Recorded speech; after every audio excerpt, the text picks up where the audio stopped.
Hello, everyone, and welcome to the latest episode of the Modern Brewer podcast with me, your host, Chris Lewington. It's great to be back in the host seat, interviewing some of the industry's best and brightest and have them share their knowledge and experiences with me. And it also means you as well. I actually listen to quite a lot of podcasts. I think I listened to probably a lot more before I started this, but more recently, I listened to a lot of business orientated stuff. And whilst a lot of the guests give away a lot of really, really good information, like modern thinking, new approaches, I always find the content's really loaded, i.e., it's driven towards you booking a course or buying a product or yet another subscription model. And I get it, right? It costs time, which is often business time, to do these shows. And to be honest, mostly in life, people are quite self-orientated. So they're always looking to get either their business or their career to the next level. However, I noticed that quite a lot of the guests of this show have absolutely no ulterior motive to be on here other than just trying to help the community of brewers learn from their experiences or their specialist subject or their niche. I've even had people come on from suppliers who talk about nothing to do with their product whatsoever, which I find quite fascinating, but also heartwarming. I mean, I have no issue whatsoever with people coming on to push or promote a product or a service or what they do, as long as they still give value. I mean, who really cares? But I do wonder how many industries are really like ours. Like, that collaboration is our superpower. And I hope we kind of never, ever take that for granted. And the fact that people are willing to come on and just share their experiences so that people can learn, I think is really, really cool. A shining example of that is today's guest, Mark Gammons. For me personally, he was one of the UK's most outstanding brewers. He has such a broad range of knowledge and the expertise to really run such an incredible brewery, both on a production and quality standpoint. And actually, when we discussed doing this episode together, we set out to talk about growth and efficiency, as Mark has so much experience in both of those. Especially efficiency, to me, is one of the most important topics in brewery production right now. Growth might not be for some, but let me tell you, there are still plenty of brewers growing, and the stuff that Mark shares in here is just a gold mine of information. It is not information that you find in textbooks or online or anywhere else. The only way you really learn this is from listening to people who have been through it and have the experience and have made those mistakes. And it's really, really fascinating for me. And I wish I had a time machine, so when I was starting out on my journey, I could come back, listen to this episode and go back, because I know I would have been able to run a much, much, much better brewery much quicker. So I'm really excited for everyone to hear it. But before we get into it,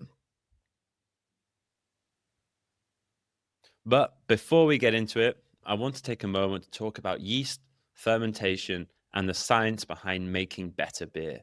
Today, we're diving into AEB, a company that's been pushing brewing innovation for over 60 years. AEB started in winemaking, but has become a leader in brewing solutions, working with breweries worldwide to enhance your yeast selection, better your fermentations, and increase your process efficiency. Whether it's a crisp lager, a hazy New England IPA, or even a non-alc, they've got yeast strains and fermentation tools designed to enhance flavor, improve consistency, and reduce brewing costs. That's why brewers like Northern Monk, Pigeon Hill Brewing, and Nils Oskar Brewery have collaborated with AEB on brewing projects, from yeast selection to filtration and stability. Their Thermo Brew range is tackling low and no alcohol beers, bringing in citrus and tropical notes where traditional strains fall flat. And if you're struggling with hazel stability, AEB's clarification and filtration solutions help keep your beer looking and tasting its best without compromising foam retention or aroma.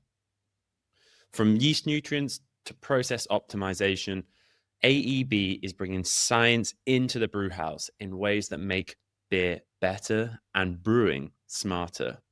Want to learn more? Want to learn more? Check out their website in the show notes or speak to your local AEB rep. Okay, everyone, here we go. Let's get into it. Welcome to the show, Mark Gammons. Thank you very much for having me. It's a pleasure to be on here. Yeah, thank you, Mark. Yeah, I know, again, like every one of my guests got a super busy schedule, so I really appreciate you taking the time out to come on the podcast and talk about efficiency and growth in breweries, because probably not many brewers in the UK have gone through what you guys have gone through and you personally. So I'm really excited to hear more about it. But for the listeners who might not know who you are, could you give us a little bit about your backstory and your journey with Tiny Rebel? Sure, of course. My name is Mark. I've had the great pleasure of working for Tiny Rebel now for 7 years. I've been brewing now for 20 years. I started back as a cask washer in 2005, just trying to earn beer tokens on a Saturday with another friend of mine. We're both still in the industry, that he's in America now. And from that, it was a cask brewery called Skinner's. And from that, I put myself through my IBDs. And, had the great opportunity to come up and work with Tiny Rebel just after they had their 2015 Kutch Gold for GBBF. When they were expanding, they put the brewery in, turned it on sort of summer 2017, a few teething issues, and I came up to sort of help navigate that. And then, they've kept me around ever since, to much to their chagrin, I think, most of the time, but certainly to my privilege. Yeah, that's awesome. So you joined in 2015. I don't know if you can share what sort of volumes were you doing then? 2015, I think the guys were putting in around about 7,000 to 8,000 hec. 2015, 2016, the wind came in, and they had to do a little bit of contracting, certainly on small packs. So I think they came in at around about, I think we were just nudging 9,000 to 10,000 when we kind of came here at 2017, and from there we probably put about 5,000 to some year 10,000 hec on every single year. So sold last few years have been, nudging in the 50,000s. Last 4 years, not the same growth that we had through COVID, as I think a lot of the craft industry have seen. But yeah, we're still sort of hossing on there. And the plan for us is always to still keep growing it and see how far we can push it. Yeah, I've been to the brewery at the moment. It's awesome. It's really cool. And that tap room is like, for me, it's one of those places you walk in, it feels like the community that a brewery should be. I really love that about it. I hadn't seen anything like that. I came from Cornwall, and we, had a few guys coming out there. Verdant had only just started, and Skinner's had a decent tap rooms, and Austell had their sort of visitor centre. But I hadn't seen that sort of big American style push. And I remember just putting into the estate and sort of driving down here. I'm like, yeah, Wales, industrial estate, it's a brewery, I know what I'm doing. And then you just had this sort of 300 to 400 seat capacity bar, people just and mums and kids and grandparents just having breakfast on a Saturday morning at 10. And I was like, what planet are these guys on? That is such a risk, but it really works. Certainly through COVID, and recently it's just a community hub. We've had kids in today. Before I did this, I was talking to a bunch of kids that are just trying to get onto the job market and sort of working with some job centre trust sort of ideas and launch pads. And I think this afternoon we've now got a couple of other sort of small sort of teaching shops for Easter. So it's just Yeah, that's so cool. I remember when I came down, what was it, last year? Yeah, it must have been about last year I came down, and it was, I can't remember what day, maybe Tuesday, Wednesday, and it was busy. Tap room was like busy at lunchtime, and I was like, this is what you want to see. Like how many even bars are like busy on a Tuesday, let alone like a brewery as you said, on an industrial estate. It's really cool. Yeah, we're quite lucky that we've hidden quite a lot of houses around us, so there's got a lot of churn. I don't think anyone put a pub near them for a while, so it's but it's good. It's not just sort of people that are really into the brand. It's sort of people that are really into sort of the ethos of what we're doing, and we try and do a lot for the community and put things back in where we can. So it's a big part of our ESG. Yeah, absolutely. And I think, when I talked on the podcast with Luca, we were talking about kind of longevity in the craft beer game, and one of the key points was community, of having like community of people around you who will support you through those times. And I remember speaking to, I can't remember his name now, from a brewery in London, and they were saying that they only got through COVID because they had a core group of people who used to come all the time. It's exactly the same sort of clientele, actually, like mums and dads and like families and people who came, and they would support them through COVID, come and get the cans off them just to keep them going. They were like, we wouldn't have done it without our community. So it was quite interesting, actually. I think charity starts at home, but love starts at home as well. And even doing things, we put on a big firework display and a festival every year. Rebel Fest is coming again this year. And the idea is to get as many people from the local area supporting it. It's great to see people coming from like Edinburgh. We had guys coming from China once to come and see us, and that's great to see it. They're good stories, but what we're looking for is just people to feel comfortable and welcomed in a safe space. Yeah, absolutely. So let's go. Talking about expansion and everything. I'm always curious about this dynamic of like, so there's kind of the chicken and egg of expansion. Like, do you work backwards from demand or sort of build a vision and grow into it? Is like the way that I always try and structure it. So did you sort of build the brewery and then be like, we need to fill the volume, or was the volume there and then you built the brewery? I think with any project, you have to openly embrace that there's compromise somewhere. And, you can go after the ideal version of anything, but there's going to have to be a compromise somewhere, because money's not infinite and space isn't infinite. And equally, sales is a very dark art and a very difficult game, particularly growing beer sales for brands.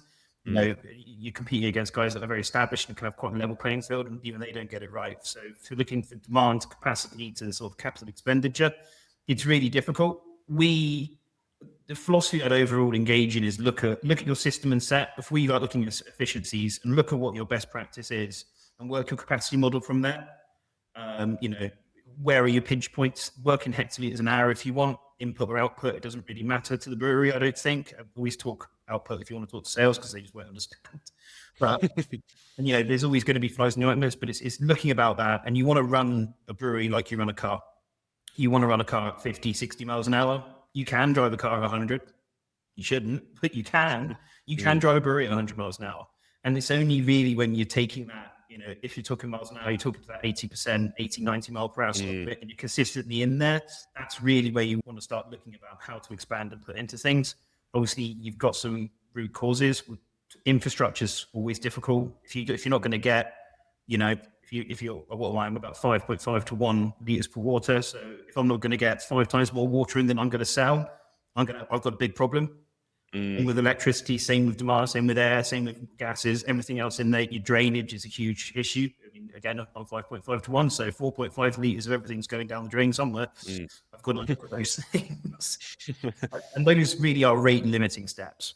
So when you're building a brewery at that level and looking to do that, that's where you can grow into. And it's the same probably for a brew kit.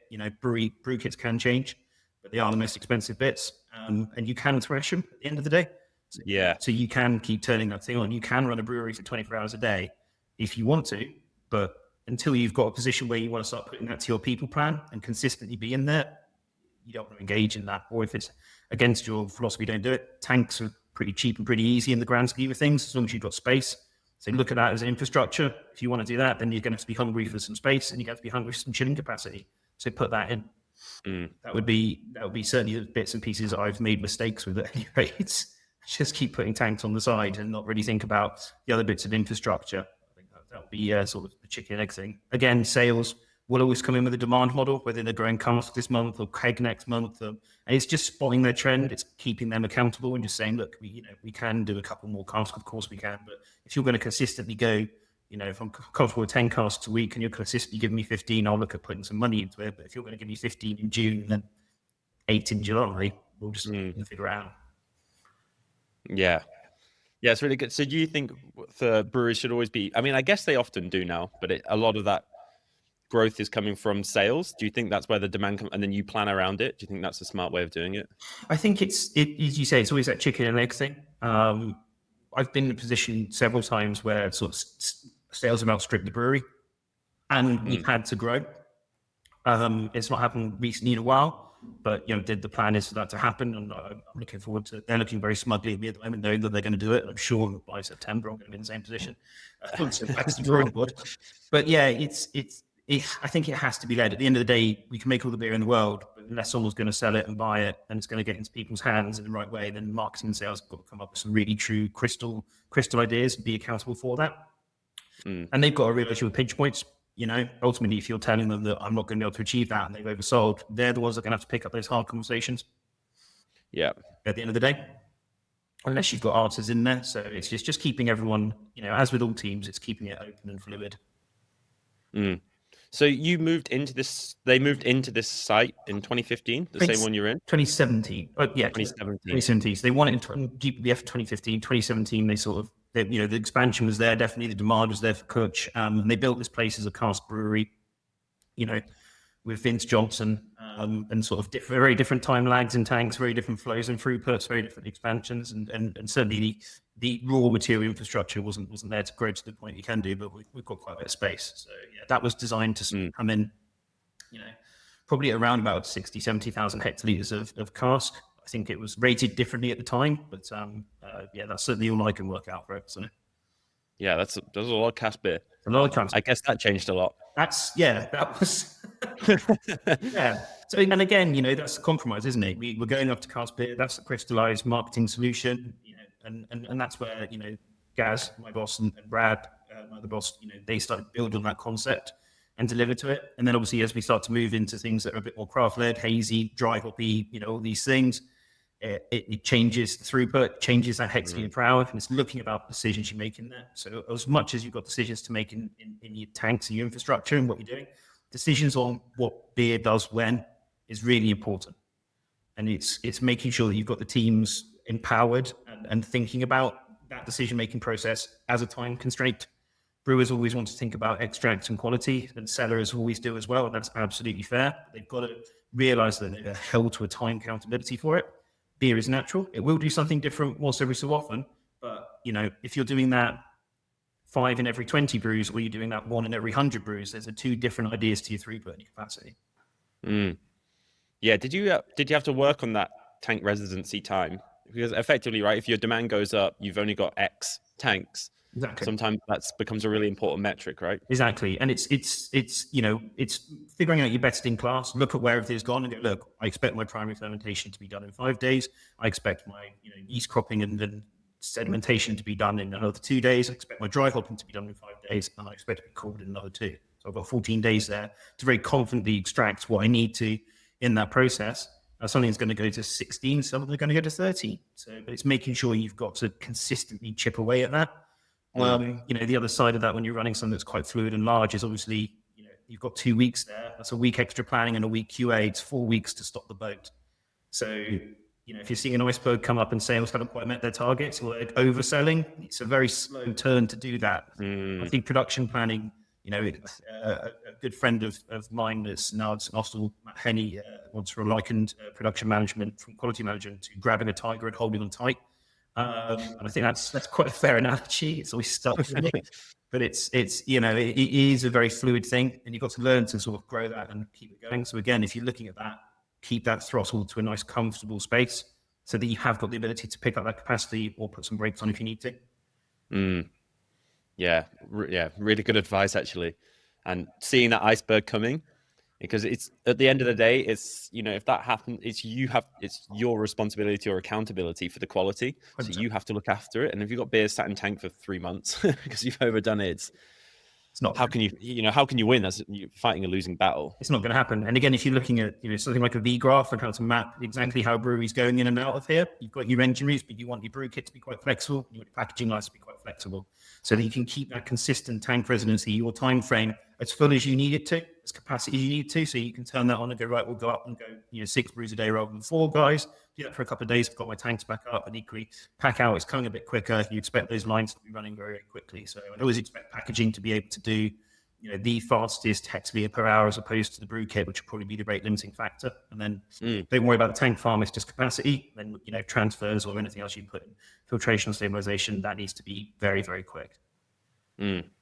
Yeah, absolutely. So what would you say if you had to do this whole thing again, all of this growth and expansion, because it's percentage-wise was pretty substantial every year. What would you do differently if you had to go through the whole thing again tomorrow? Yeah, I saw that question come up and I thought about that. And go and make nails was an answer, but then it changed, right? Because they've been the same for thousands of years. It's just but again, it has to come into some things like infrastructure. Pipework is probably my biggest concern right now. I wish I'd moved to 2-inch pipework years ago.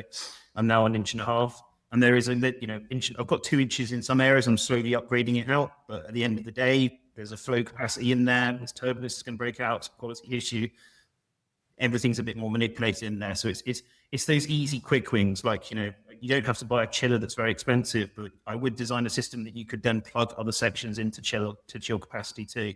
you can put other sections of steel pipework in for where you want your boiling capacity to be. It's run primarily for your kettles, but if you're going to need other bits to turn into steam generators, you want to be able to slot those things in very, very carefully. I'd over capacity pipework. If you gave me a new wave of the wand, I'd put some really nice floorboards in there and just have everything sort of tidied up. Yeah, nice. And you would have done that at what stage? In the design stage, or I should have done that. It has to be on design. 100% it has to be on design. And if even to the fact that our tanks were originally off the peg and designed by the guy that designed the brewery to begin with, but all of the main racking ports are sort of waist high and below. So your cones are on the ground. We've got people bending. We've got tables. If we'd have taken that up a couple of foot and I'd put decent pipe runs underneath them, I'd have been much more plug and play than I would have been. I know that's probably a particularly unique problem, but it's certainly something I have seen in a lot of other breweries that you've got that thing there and it's sat, and then you go around most sort of breweries at any pace and you've got flexi host Snake City just going everywhere, and you're losing efficiency, you're losing time, you're creating a health and safety hazard, and you're just not able to do that. At the end of the day, if you've designed that infrastructure, you've got the drainage and you've got your pipe runs and you've got your throughputs, right? You can whack out 100 hectometer, put a 200 hectometer in there, and all of a sudden you've got some magic happening. And those costs are very different to having to redo all the infrastructure. Yeah, especially pipe work, because it's kind of, once it's in there, it's there. That's it. It's not particularly editable. No. Yeah. And you sort of turn around one day, go and check your cellar sometime and see what pipework they are using to get themselves out of a hole. And by all means, people are going to work the shortest line they can do, but that does mean a lot of flexi hoses all of a sudden. Yeah. And the design phase is arguably one of the most important phases, because it really sets you up for the rest of your life. And it's difficult because you can overdo it as well, putting too many things in, concerned about everything. But once it's you have a lot of leeway and a lot of flexibility when you're designing a brewery, and then as soon as it's in, that flexibility becomes almost totally inflexible, and you're then accountable for the next 5 to 10 years for that design. It's so important. And the costs are 100% in that regeneration. So again, if you're looking to skimp a little bit, put some big capacity in the areas that you can't change. And if I've got a brewery and they're saying it'll be 20,000, if you're looking to design and saying that you're doing 10,000 hectares this year and in 5 years time you'll do 50, don't buy those fermenters. Don't buy that chilling capacity. Don't even buy that boiler if you don't want to. Put areas where you can slot those expensive bits in. Make sure you've got the right gas and energy system that can deal with it. But if not, then you've just got a blank top cap that sits there ready to go, and you've got the space and the throughput to really look at that. So drainage and fluid movement is key, I think. Yeah, fluid movement. That's a really, really, really good way of putting it. What are your thoughts on sort of utilities when you're designing and scaling up? Do you think you should buy sort of compressors and refrigeration plants for your max capacity in the future, or no? How would you recommend people do that? Absolutely not. And I think if you're going to your engineering route, and as a brewer, I'm talking brewers rather than engineers, but as a brewer, you've got to realize that an engineer is going to give you a great solid answer. And most engineers, unless they're really some of the great brewing services guys out there that are brewing focused, will be used to sort of other bits than breweries. You will work them hard, but you can always work them over what they're saying is their rated lot, particularly for those peaks and spikes. So I wouldn't put more services in there and utilities than again you'll comfortably at that 50, 60%. Because at the end of the day, if you look at something chilling, we'll talk about it, seems to be the thing on the mind today. But if we're looking at chilling, if I rated my tank farm, I'd need about 420 kilowatt hours for my tank farm. My chiller is 264 kilowatts and is delivering everything I need it to. I know at some point it's not going to, but the difference for that is, it's a hot summer comes in and all of a sudden it's going to take me another couple of hours to chill a beer down. I can map that with a tank farm. I can map that with the throughput. I'm making hazier beers most of the time. It's not such a big pinch point for me for that month or so in comparison to having to run, double the kilowatt chiller, the energy usage, the amount of inputs going into it, the amount you'll be losing in that glycol, the amount of primary refrigerant it's going to take. You want to be careful. I'd suggest, look at doing something. I think if you go back to a common analogy, buy something that's going to do the miles, buy a motorway cruiser, something that's going to put you out there. If you buy some city racing car, it needs to be run. Yeah, I've heard you mention that number a couple of times, Mark, that 80%. You reckon that's the sort of sweet spot in brewing management, where if you can run everything around that, then you've got that extra capacity, but you're also optimally utilizing things? It certainly is for this brewery, and certainly my experience leads to that. And certainly, I think information that when I've been fortunate enough to have access to some really great old guard that are around. Well, that's I think in the days that's what their board report was. 80% was 100%, and you just keep that 20% to yourself. And even fermentation capacity, you're designing 20% of headspace, aren't you? So 80% is for me. It's just everything ticks away quite nicely. You're nice and easily running. You don't have to really work those things all the way. And equally, if you do have packaging or anything else, a breakdown, delay, you've got a bit of redundancy to speed up. Yeah, that's really good. It's nice to have some numbers sometimes. Put some numbers to things so people have something to aim at, and they could work it out. How it's probably a nice question. How do you work out, for people who might not, you listen to this going, I'd love to know what my percentage is. How would you recommend they would do it? Again, I think you've got to bring that down to your base decision making in terms of time frame and recipe. I personally separate Brewhouse, so work manufacturing is how I think about it. Brewhouse brewing is that side, cellaring is one side, transfer is another side, and then pack out is always innately done in hectoliters per hour or units per hour, and it's very figurable from whether you're purchasing.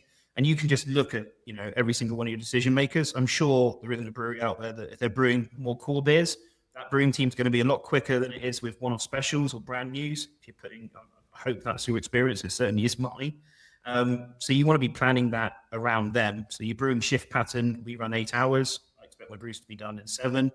There we go, 80% all of a sudden. You can do it any way you want to. If you know that you can thrash a mash tun by putting a bit more grain into it, up and up and up and up, work out where the intolerable bits into it, and then come back down just so it works and it's easy.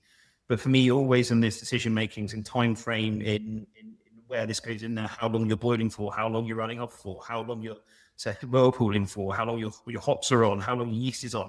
Work that out as a solid time frame mass and figure out the best you could be, and then take a little bit off that. Just so that would be the easy logic for me. I know that, and have managed to get beers through in 12 days without really compromising on the quality. But the more that we do those decisions, I know there's going to be risk in there. I know that it's going to be taxing. And I want to make sure that I'm making sure those decisions are quite well done at 14 or so, 14, 16. Once you've got that, figure out how much literage you're doing, what hectoliterage you're doing, divide it by the amount of hours you want to work, and you're there. Hectoliters an hour. That's so good. Yeah, that's so good, man. It's really good, and I think there'll be a lot of people will be really interested to work that out. It's just, as you said, like it's a good metric to see how the brewery is performing. Yeah, that's a business level, really, isn't it? And a production level. It really is, and putting people in that process is probably the more important thing. At the end of the day, your team is the one making that bit. I want my brewers to feel comfortable and engaged within certain reasons. They've got to do the shit and they've got to do the job, but they've got to be making the best decisions. They've got to be engaged in that. I want my cellaring team to make exactly the right decisions. I want my packing team to make sure that they don't feel that this is omnipresent mass they're never going to get through, that they're comfortable with that workflow. So you've got the people engagement side of it's huge for making that work. You can do it privately on your own, and you'll always come back with a much higher number working through a spreadsheet. But, let the people control that, I think is the other answer to it. Show them where they could probably get to best in class, work with them. And I think the big thing for that is engaging in some metrics. 5S is really important. I think 5S is a really important metric for production management. I know it's used sort of, as a lean manufacturing process, or basically glorified tidying up by some people. But if you apply something like a 5S methodology to every one of those decisions, how do I sort it out? How do I sustain it? How do I shine it? How do I get it the best it needs to be? How do the team own that process? And let them work that. And then, you can run some datas at the end of the month and go, look, I think that could have been a little bit better there. What do you think? If they're coming back to you telling you that that's the best they've ever been, you're probably not engaged them in the right way. But, it's just a case of letting those things cogitate, let's say. Glorified tidying up.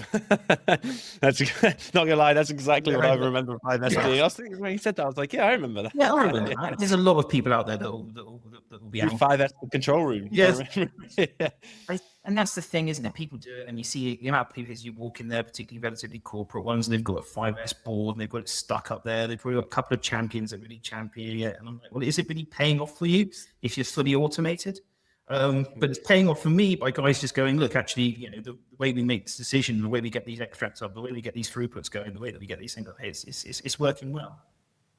Love that. Do you? We're going to talk about this because I think it's a really strong narrative, or like, I don't know, what do I want to use the word here? I think I would say, yeah, a strong narrative that I always hear, that scale brings savings to a brewery. Do you think does that match your reality? Is that what you've experienced?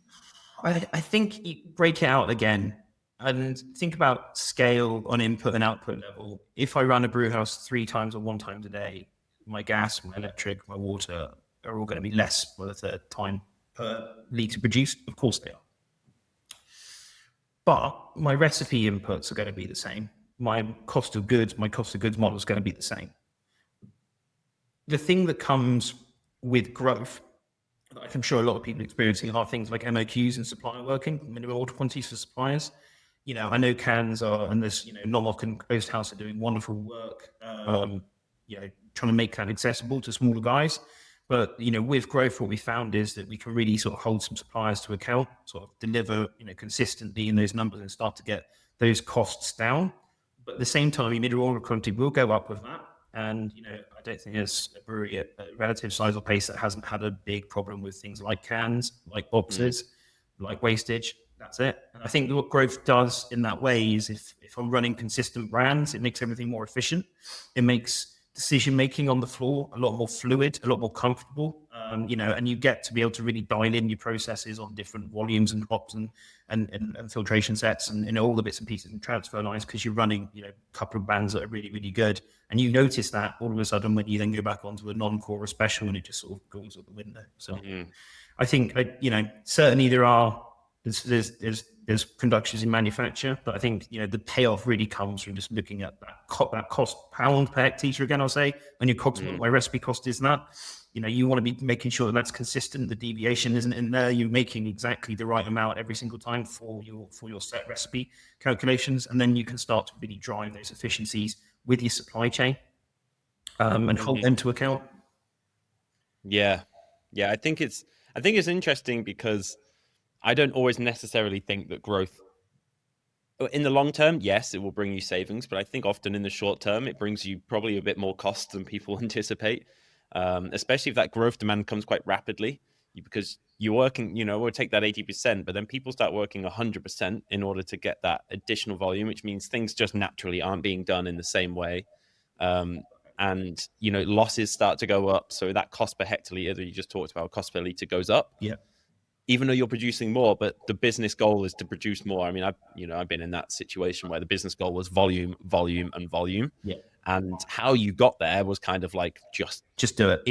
Just do it. Like, and when you take that 80%, it's a really good mark, because then you're working 100%. And like, all of a sudden, efficiencies and optimization, exactly, just they fall completely at the wayside of just like can we get another brew in? Can we do 5 brews, 6 brews a day instead of 4? Like, how does that work? Can we work Saturdays? And like, it's so difficult. And yes, we made more beer, but the cost of that hectoliter was definitely higher than it was before. We were just making more of it. It's so dangerous. I think it's dangerous for 2 reasons. Number one, you're going to need more people. And I think hiring should be treated very, very carefully, because if we're putting someone in the plant, we want them to be with us. We want them to be trained. We want them to be part of our story for a long time, as long as they can be. And it's really difficult then when you sort of overhire and suddenly wage budgets get very fraught, people go, and you're not delivering that. If you've got, every growth pattern looks like that. And I'd rather be at the end of the year, the few less people that I'm able to sort of, to pay to train, to get them engaged, to sort of put some really good packages back to them, rather than keep a really high flotilla of people, as I have done in the past, and not be able to, and not have any money left over in wage budget. And that's the biggest cost. I think the other side of that is if you're in those rooms and you're talking about volume all the time, you make different decisions on quality. Yeah. And, the most dangerous decision you can make is not to have someone that's willing to tell you no in your plant, because they know that you're pissed off and you've got everyone's breathing down your neck and you've got to get volume out there. And they're just like, oh, I know Mark would want me to make this decision now because he just wants time frame. And that's the wrong decision. I want the beer to be the best it can be, and I'd rather go back and have the fight with sales about that, because then you're not doing your job. And I've definitely made that mistake in the past, particularly towards the end of COVID, where, everyone was just, you're in that firefight, everyone was really behind it. And, we needed to sort of just take a step back and go, what is the best for these products? What's best for this beer right now? And the best for that beer is the best for the people. Yeah. Yeah. Do you know, that's a really, really fascinating comment you made. It's like, you always need someone, especially when you're, I guess, when you're your position, because that weight of production volume lands quite heavily on your shoulders. And then then you're like casting it down. So you need someone to be like, well, no, that beer is not actually ready. It's not good. And you go, okay, yeah, because otherwise it kind of turns to this path of least resistance, even though it's not saying that all the time. But, there's definitely decisions I've made previously where I've been like, oh, yeah, I mean, ultimately, that needs to go. It'll be fine. And someone says, you can't. It'll be fine. And you go, I can't do it. I can't do it. I can't go back and have that conversation. And you're like, yep, fine. I will bite that bullet, and it's just gonna, I get it, but that's really cool. That's a really nice thing to have. Is that someone in the team who's just like, no. And it's the people, when you look at those hour capacity I was talking about earlier, making those decisions, it's those people that are on the floor making that decision that are just like, look, it may look like that one cheap, and that doesn't feel right. That needs another day, and you got to go, okay, let's give it another day then. Let's figure it out. Because they're right, and having and empowering that sometimes is really difficult. And I know that I've made that mistake by just sort of like being a blind funk and just trying to get through things, and having to sort of like really empower people to be like, hang on a minute, I'm pushing back on you now. Thinking about this, it's worth looking at. It really is. Yeah, but then on the other side, there's also times where the business is just, it's in such need of certain things, and you have to make that call. That's kind of the fun of it, I guess. Yeah, that is. And I think I'm sure everyone's made that call at some point to do that. And yeah, to get yourself through a tight spot, make that call, make sure sales have got it, but don't consistently make beer for cost. Don't make beer for volume. Make beer for It's a great group. Yeah, otherwise we're a great industry. We're not really doing what we originally set out to do, right? That's it's like the constant challenge, isn't it? It's like you want to be quality focused, and often are, but then at the end of the day, you're also a business. And it's like, especially now as the market's changed a lot, and people are having to look at margins, people are having to be a bit more competitive in terms of like on a business level. 2016, 2015, you still say you could put anything out there and it would sell. Yep. And if there was always like, that sort of, I don't know how to put it, but like, I wouldn't say quality focus, but there was a lack of like kind of core business principles for some people at some times, whereas now it's just not like that. The market has changed, and you have to be a bit more vigilant as a business. It's really fascinating to see how craft is like kind of having to turn itself a little bit. I mean, whether you want to call it craft or this new wave sort of thing, there's a point of difference from what the big guys were doing, which was about volume. It wasn't about it, the pretend it's consumer led. Really, it's just about getting it into the pubs and getting it on there, and consistently making this. But no one was really making beer for beer's sake. They were doing it for that bubble, and all of the reaction to that from sort of the late 90s, early 2000s, when I was lucky enough to get involved, and yourself as well, Chris. But it's that was the antithesis of it, and it's good to bring that back and go, right, this is. And now we're in an area where you're going to have. Beer scene is still vibrant, but it's tough. It's always been tough. Then you've got some various size plants doing phenomenally good beers, and they're going to have to come across these challenges as you go. But the point of difference from us, from someone that is big, is a multinational, huge entity, is that the beer has to be vibrant, and that's why your consumers buy into that. And it's not about brand; it's about what that delivers. And brand has to deliver, the beer has to deliver. At the end of the day. You've really got to make sure that you're doing that. And I think I used to run quite a few exercises a couple of years ago, and I'm really remembering them now, and I should bring them back. That you go and get a couple of beers, and you talk about what they were like a few years ago with your teams, and you possibly talk about your beers, what they were like a few years ago as well. And you're like, look, that's where you shape it. It's got to deliver. So, yeah, really interesting. So how do you balance efficiency with quality? Because you made a really good point, like, the kind of where I always see that craft brewery kind of was born from is that sort of counterculture to beer as a commodity. And, then I said, we kind of went so quality focused that a lot of the time we lost sight of efficiency, and you could produce things for whatever price you wanted because it was always going to sell. Now that's changed. So how do you manage that balance between efficiently making, Tiny Rebel, but also maintaining the quality? It's again, it's about what's achieved and deliverable. I think if you're making, a couple of batches, a week maybe, your consistency is going to be much worse than it is if you're making batches at a much higher level, 20, 25, 30 batches a week. However, your feedback might be different from the market at the time. You might be getting a lot of people going, oh, you were doing this, it was really good and vibrant. That's a smaller bubble of people than you'd expect.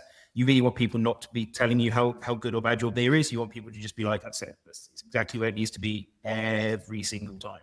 And so the answer to that is really working on deviations for me. It's, great. If we're going to turn that up, let's go for it. But you've got to be producing that right volume within a heck or so. That's about where my tolerances is, particularly on the brewing side, packaging half or so, but just making sure it's absolutely plugged down the line.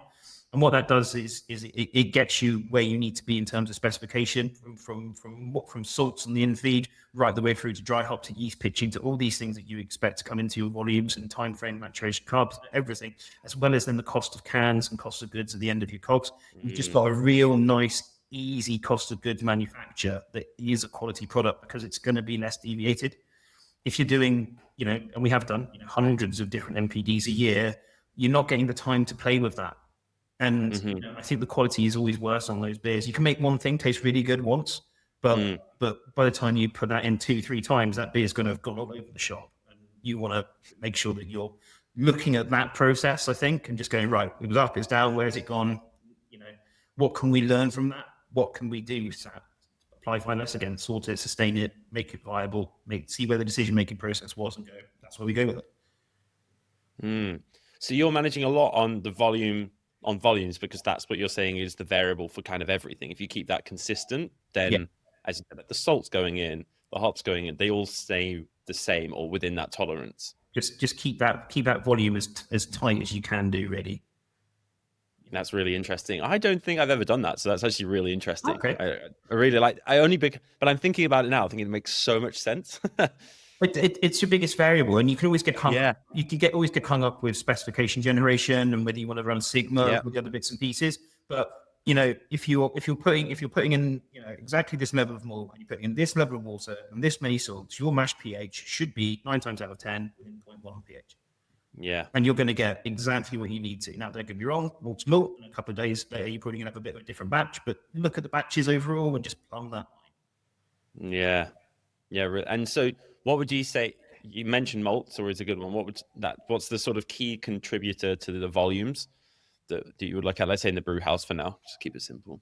I mean, Brewhouse volumes, again, I think it's plant against in-feed, and it's keeping those things really, really vital. I went on a bit of a rampage 2 years ago on our malt specs with a couple of our malters, who are great guys and very knowledgeable brewers, and it's always great to pick their brains. But we were looking to get as tailor malt as I could do, and I accepted a high level of moisture to do that. Now, I'm also going to have a CO2 in-feed impact to that, but what that meant was I was accepting quite a high level of moisture that was a little bit all over the place, and my extracts weren't going into that. So if we tighten that spec up a little bit with my mortar, then I start looking at things particularly like crush and particularly like consistency for grain sizing throughout the year. And I just make sure that I've got all of those sort of systems running quite happily in the background, and everyone's monitoring them, and we're logging them, and we're running some deviation curves on them. We know we're going to get quite a consistent amount in there. As you know, Chris, I've maxed my mash tons as much as I humanly can do. But that does mean I'm brewing less times a year. And, the consistent run for that wasn't just going, we'll get 5 extra hep for this one and that one, and just keep turning it up and turning it up. The way that I approach it, however, is not that calculator based. We know what the mash tun does. We know what the brew does. We know what the adjuncts do. We know roughly what our kilos sort of are. So those first couple of NPD brews, if you are doing a core brand or just doing 1 or 2, you want to be getting as much as you tolerably can do out of that. But start looking about how that behaves and just slowly make the decision to incrementally bring that up. If anyone wants to go on a cost-benefit exercise, see what it's like to max it out and see what the beer quality is downstream. I've definitely seen issues from ourselves when we've put too much pressure through those tons, and I've lost things like head retention, I've lost things like viscosity, and the beer's gone there. The benefit in that is a mistake, and everyone gets a little bit, you are going to have to deal with that with sales and market force if it makes it that far. One of them did for me. But we know exactly how far that thing goes now. We know exactly how much we can do with this. So that's the next friends put to bed.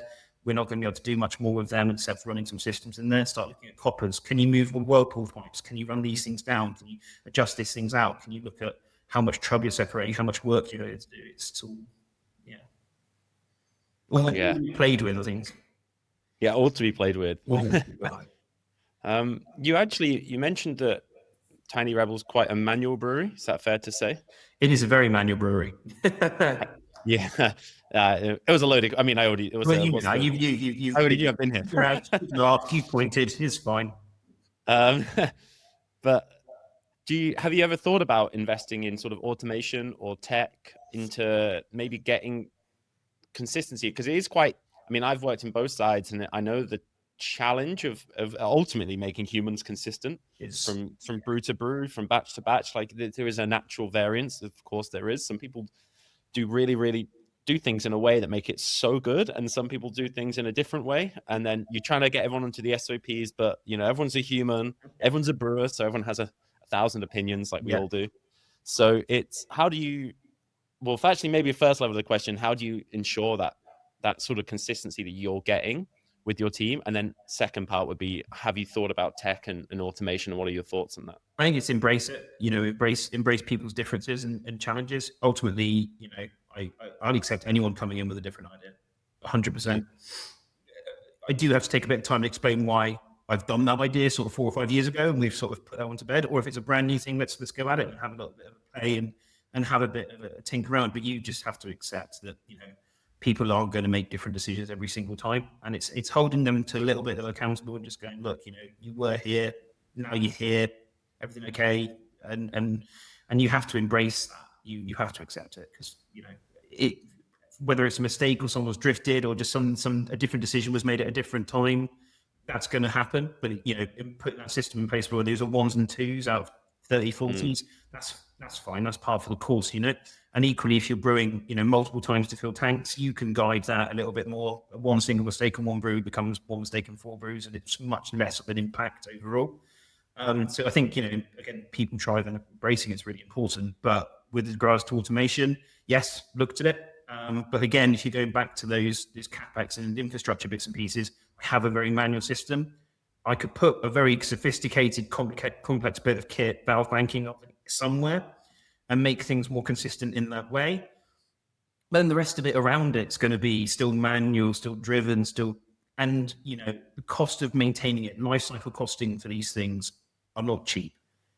Your purchase cost of a brand new bit of kit is probably going to be about maybe 30 to 40% of everything you're going to spend on it for your lifetime.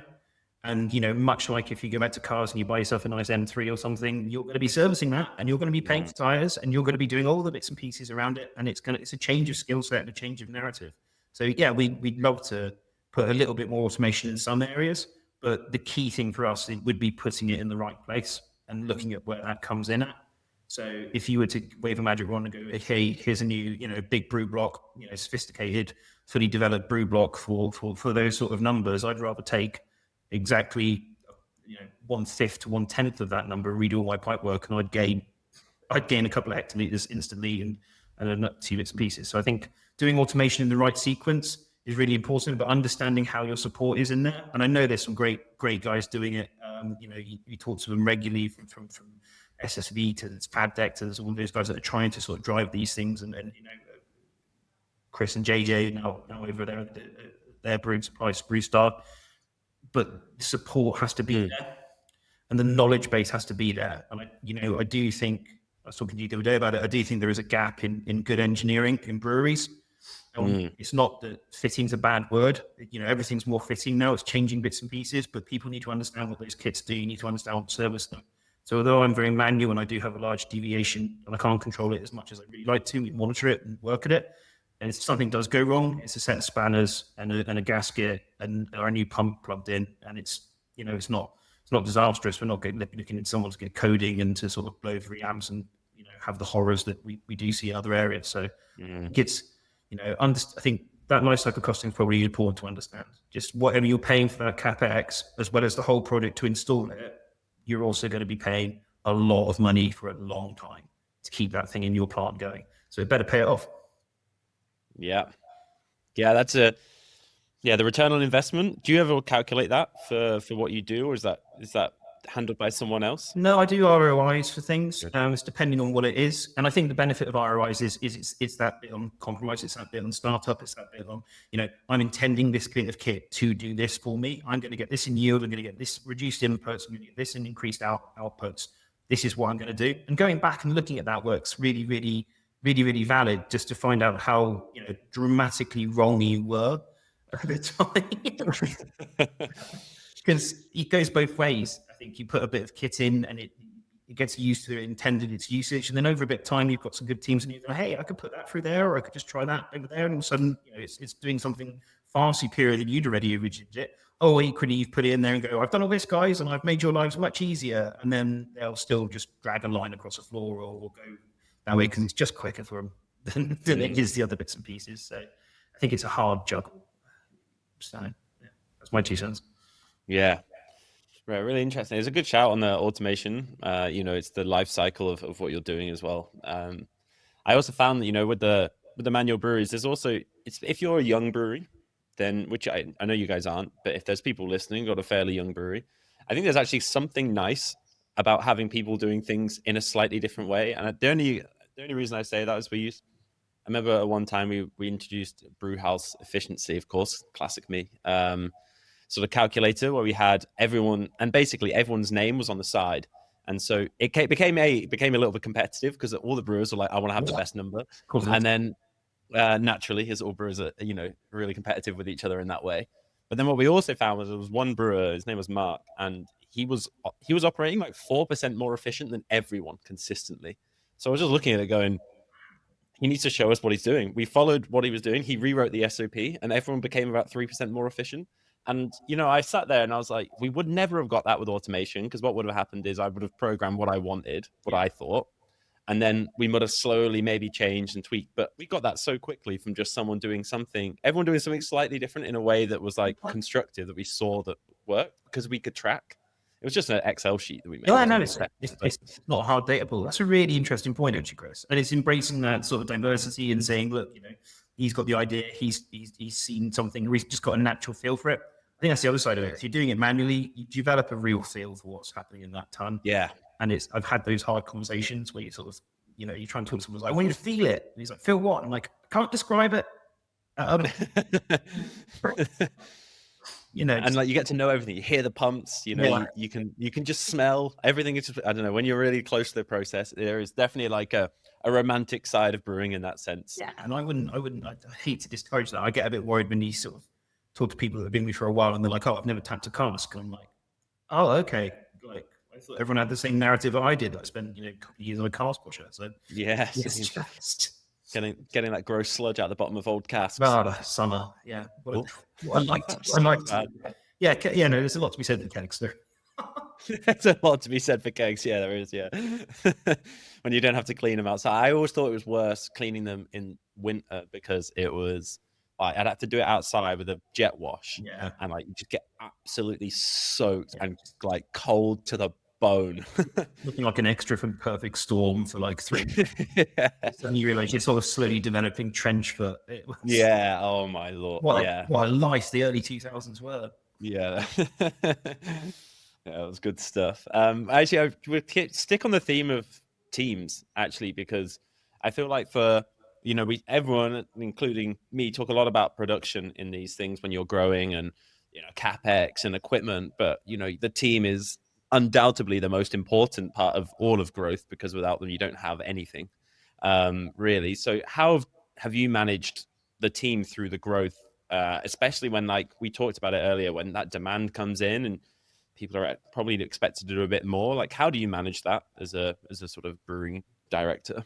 I mean, I definitely made mistakes during COVID. I think we all did. We just got smashed, and you know, and I think from, you know, the board level, like me and my level, we were all sort of just in this huge firefight to sort of scramble. And I think for me, the power is taking stock of it and just looking at where that went wrong, and just going, right, what happened here? How is that? And it's, you know, we've constantly evolving sort of an understanding of how to be better people managers and how to be better people in that.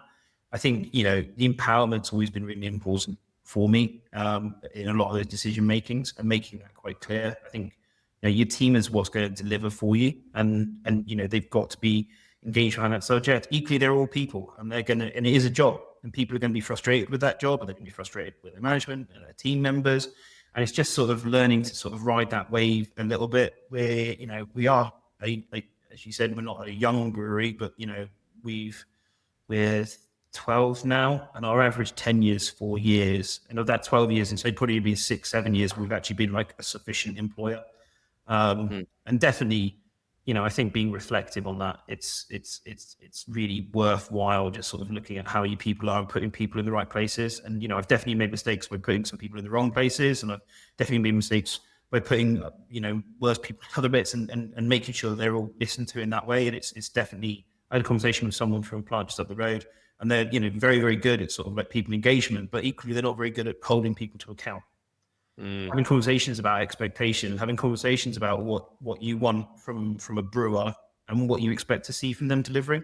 And you can't teach things like passion and feeling sometimes, but I do expect, an absolute engagement and, the understanding of privilege for their subjects and being 100% about, certainly in brewing and cellaring, you've got to live and breathe this beer. You've got to be excited by it.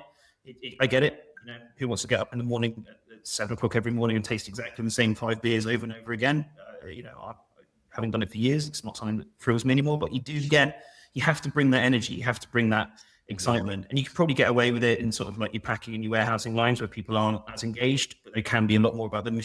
They'll care more about the machine than about the beer, and I'm quite happy with that. So, because that's what's going to get them through as much as the beer is the other guy's problem, really. And I think it's just making that very clear, making quite fun. We are quite a good employer for where we are in South Wales, and having a good narrative with the guys, and just championing what that does for you in this industry. Equally, it's a tough industry at the moment. The wage rises that have just come in have not helped anyone. We've stomached another 200 grand on my wage budget this year, which is it is what it is. And we want to do that. We have desires, but it's that fight of just making sure that people are there for you and keeping them. Yeah, because that's the thing, right? It's trying to maintain culture whilst growing. Especially if you're growing from a small brewery to I wouldn't call it like a craft brewery, I used to call them, or independent, whatever, to a production brewery. I think the whole as you said, the expectation of someone's role changes a lot, and it's quite hard, especially if it's rapid growth, for people to really buy into that. But how important is the culture at Tiny Rebel within the team to you? It's really important. It's changed a lot over the years. I mean, it's a lot more flexible and fun being very small, and you can be laughy and say things that got dropped into us. I got the previous plant to Salsa, this one to Salsa. That was a really important sort of game changer. We're like, look, guys, we are taking quality management seriously at a manufacturing level now. We're taking health and safety seriously at a manufacturing level now. We're taking these bits and pieces, and it has. I think you call it more corporate. We've called it growing up. It has become slightly more sanitized, more easy. We definitely made mistakes out into the world and in inside the world. But I think everyone's culture has changed over the last 5 years in a big, big way. And being a voice in that's really empowering. And having people sort of come in and go, look, we're not accepting that anymore, but we are accepting all of these bits and pieces still. So, and just sort of have that shape and that change. And I think just having people feel comfortable to tell you that they think you're wrong is really good. Those no's are important to me. So, I think I'll follow on to you actually more than anything else, Chris. What are your thoughts on, there you go. What are your thoughts on taste panels? Yeah, really interesting. Great question. Maybe you should do this. It's the best question that's been asked all day. I personally think taste panels are really important, but they have to be done scientifically. So for me, a cardinal sin in a brewery is people standing around tasting beer. I think you may as well just, it's my unhumble opinion, but I think it's like you're just spouting off each other, and whatever the person who has the most respect in that circle says goes. Right. And you don't really get to any conclusions. If you treat it like a science and you blind taste test, blind is really important because, again, the people who are most likely tasting it, in my opinion, are the brewers. And they already know everything that's going on. They've already built their opinions on that beer. So if they've seen it, it was fermented an extra 2 days, they already know that. So they're looking for that sample. So you need to make it completely blind. You need to mix in some samples that they won't expect to keep them guessing. And you can turn that into a really, really powerful tool.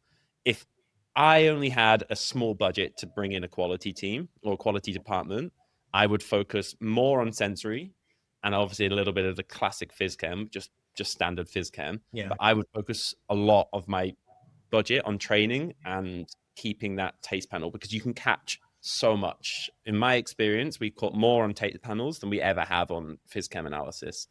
And if anything, it's overruled it. Sometimes your physchem analysis comes back, it's like, well, this IBU is this, and you're like, well, that should be out. But the taste panel says it's not bitter. Yeah. And it's not a fail bitter. And that's because bitterness is way more complex than just an IBU measurement.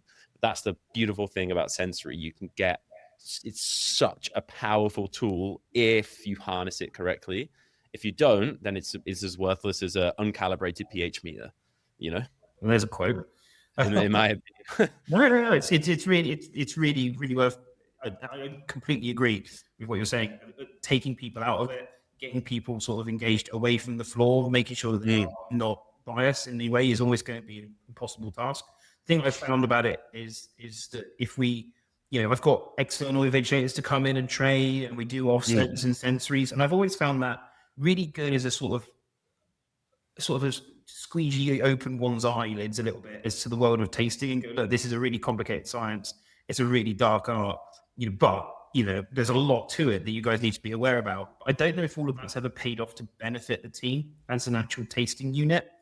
I've always found that, it's certainly something they should, it makes them take it more seriously. I don't think, I find that if they understand the product, it's worth doing in there. So we do it probably not as scientifically as you'd like, but it is a very valid point to get that checks in there on the last thing. So before everything gets to pack, or whilst it's being packed, everything gets done every morning.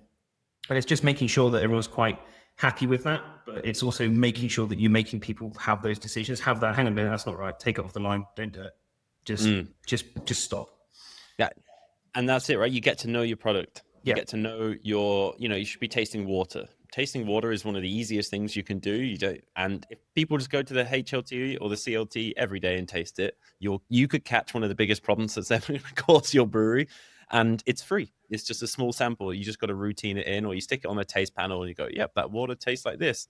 But also we've caught before when it's gone, my God, that water tastes like a swimming pool. And you're like, well, it's because the carbon filter's knackered and we didn't catch it. So now we have to put in that system. But, all of a sudden you've got probably a week's of production before you realize that. And you've got all these batches, you've got all these, like, you see?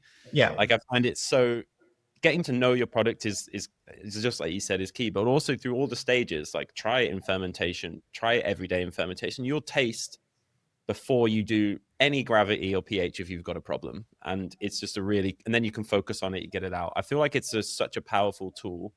But yeah, it has to be, I do like the training. I've done it. It's very expensive. So it's a big investment for everyone. I do like it. It does spark it gets people's eyes open. That's a really good way of putting it. And it's funny, after people have done the tasting, the amount of new flavors miraculously found in the beer that they've always drank. I find it really amusing.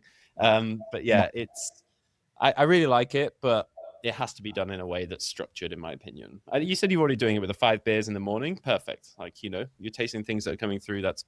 It's ideal. It gets everyone sort of brought into sort of their inputs and outputs and what they're controlling, and it's just really getting people to understand that. I think I've always ran a couple of sort of offsite, well, not offsite, but just offline. Grab someone, put them in the bar when it's dead in the morning, give them 5 black cups, and just leave them in a corner.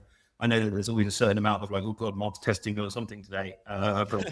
But it's really important just to have that sort of, can they pick it up or kind of thing, sort of. Yeah, and do you know what? You just touched on a point that I always forget to make, which I always feel internally, I always forget to make, is there is actually no better place to go and taste your beer than out in the trade or out in the wild.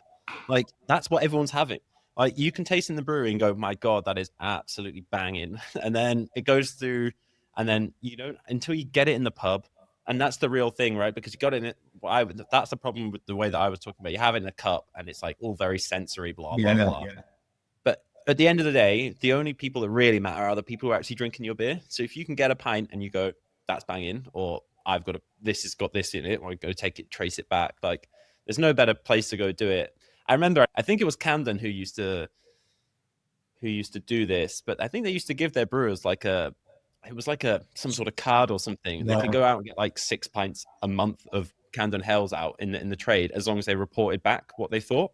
It's like, that is absolute genius. I tried to introduce that so many times, it just never really got taken off. It's a really good point, actually. It's like so good because it encourages people. They'll go out, they'll get their mates a pint and be like, "What do you think? What's your feedback?" And you create this really dynamite feedback loop of people who are actually going out and trying your beer in where it should be drank, which is the pub. And paramount as well is you've got your supply chain in there as well. I think you always see a lot more variance at the coalface, coming through day to day. But in a month or so impact, 2 months impact, a lot of that's going to tamp down. You're going to get a much smoother flavor curve, and you can go and get that point, from 2-3 different pubs and what the glassware's doing and what the other bits and pieces. Yeah. Variables are much more, tangible. And I think I personally tried to go on a little bit of a rampage to get sort of more sales coming down to sort of communicate between the upstairs, downstairs thing. And they're sort of going, "Oh my God, it's so different." I'm like, "Yeah, it won't be. Don't worry about it. It's fine." Yeah, we stopped letting sales see the sensory scores, actually. I remember that, because then their opinions get full, and then it's all, God, and I like the fact that in many ways, because they're out more than we are. They're out in the ivory tower. They're on the floor. They're doing all these bits and pieces. So the more, I had my head of sales message me at sort of 10 o'clock last night going, "I just tried this and it was slightly different." So I grabbed 2 kegs this morning just because he's down. He's base unburned, but just went through and was like, "There you go. That's what you tried. That's what it is today. What do you think?" "Oh, it is the same." Like, "Yep, okay, good." But that's really good. It's really good to have people challenge you. Just like you said, people who are willing to see, like, "I think this is wrong." Like, perfect. Because then you can go like, I've already got my system set up to check this. Yeah. Here it is. Let's do it. And if it's a problem, brilliant. You've just identified a problem I can go and solve. We've caught something, or we've got something. Yeah. And it's having that sort of valid feedback. And you never, whether you're doing shelf life tests or sensories, you never really know what a beer looks like at the end of its shelf life until it's hit the end of its shelf life. Yeah, so true. Yeah. So yeah. Okay. Yeah, so true. The shelf life testing is important as well. Keeping cans warm and trying those, because that's supermarket life as well. Your can is never cold until it's in the fridge of the end user, which is who knows how long. So yeah, and forced aging, doesn't give you everything for sensory, but it does give you a lot for phys chem and behavior, and you really will understand what that's looking like in the worst prism it can be viewed, and there's more power in that than some people realize, I think. Yeah. I we're talking about, if I had to build a cheap quality program, the other thing I would do is buy an incubator. Yeah. And then if I ever got some results back of micro, I will use to just stick it straight in the incubator, test for phys chem, and sensory. If you can smell, and not like scored sensory, that is just like, this thing smells, it's done, and then But that's a good way of like force aging thing, and just basically practical micro was the way I called it. It's a good point, and you will catch that. When I arrived here, Gaz had built a incubator out of a fridge and a nice storage heater.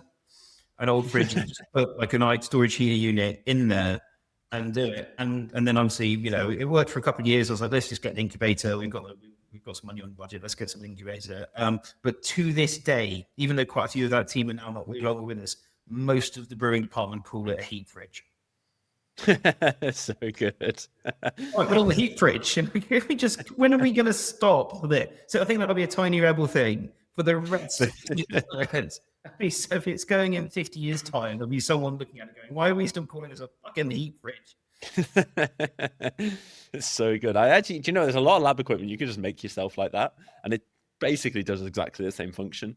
Top tip for me: get hold of some universities, get hold of some laboratories that are around me, particularly student-focused labs. They replace their kit very regularly. They don't like selling it per se, but if there's charity being done, and certainly practical experience to be brought in there, you can pick yourself up a microscope for a couple of £100 or something cheaper. That's certainly worthwhile, and nothing more than practical explanation of getting a uni student in to sort of show you how to do yeast canting and all these bits and pieces. So I've definitely exploited that before. That is a great tip. Because lab equipment is expensive, brand new, like crazy money. Yeah. And it doesn't.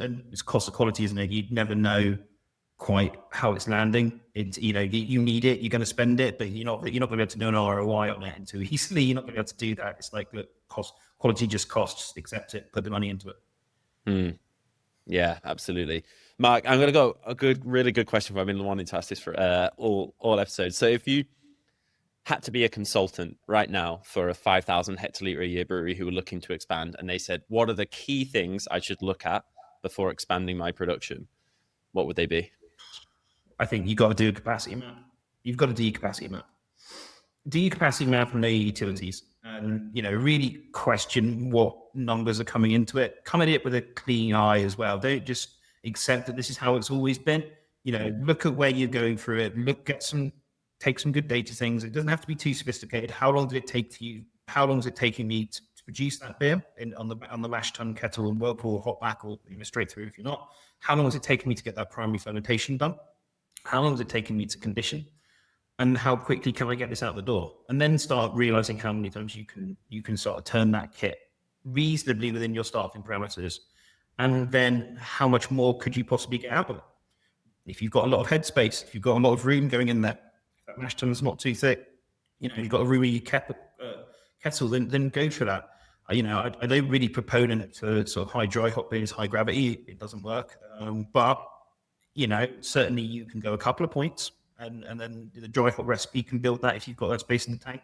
Perhaps don't do that downstream, but do it as a flush through after your kettle and put a couple of nice points of water in there rather than really crappy wort.